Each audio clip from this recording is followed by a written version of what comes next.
السلام علیکم viewer, welcome back to my YouTube channel. آج ہم اپنے اس ویڈیو میں جانیں گے مکسامین کیپسول کے بارے میں، اس کے یوزز کے بارے میں، فوائد اور نقصانات کے بارے میں، کن لوگوں میں ان کا استعمال کرنا چاہیے، اور آخر میں اس کی کانٹرا انڈیکیشن کے بارے میں جانیں گے۔ تو چلتے ہیں اپنے ٹاپک کی طرف۔ مکسامین کیپسول ایشین کانٹیننٹل فارما بناتے ہیں۔ اس کے جرنک نیم میکوبالامین ہے۔ یہ انجیکشن اور کیپسول کے فارم میں موجود ہے۔ اس کے علاوہ یہ مختلف ٹریڈ نام میں مارکیٹ میں اویلیبل ہے۔ اب جانیں گے اس کی استعمالات کے بارے میں، یعنی کن لوگوں میں اس کا استعمال ضروری ہے۔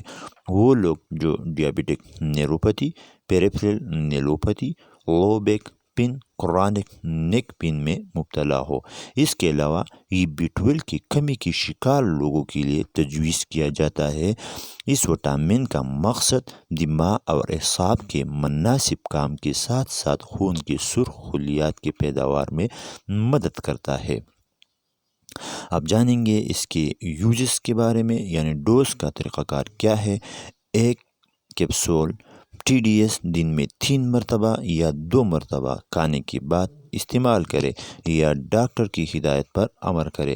اب جانیں گے اس کے سائیڈ ایفیکٹس کے بارے میں، یعنی وہ کون سے مؤثر اثرات ہیں جو مکسامین یعنی میکوبالامین کے استعمال سے ہمارے جسم میں پیدا ہوتے ہیں۔ اس میں ہے وومیٹنگ، نوزیا، متلی اور ڈیریا، دست کا ہونا، ہیڈک، سر میں درد سائیڈ ایفیکٹس ہے میکوبالامین کے۔ اب جانیں گے اس کے کانٹرا انڈیکیشن کے بارے میں، یعنی کن لوگوں میں میکوبالامین کا استعمال نہیں کرنا چاہیے۔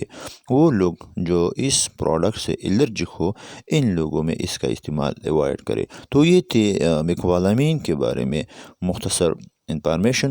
سو پلیز ہمارے چینل کو سبسکرائب کرے اور بیل آئیکن کو ضرور دبائیے گا تاکہ ہمارے آنے والے ہر ویڈیو آپ تک پہنچتی رہے۔ Thank you for watching.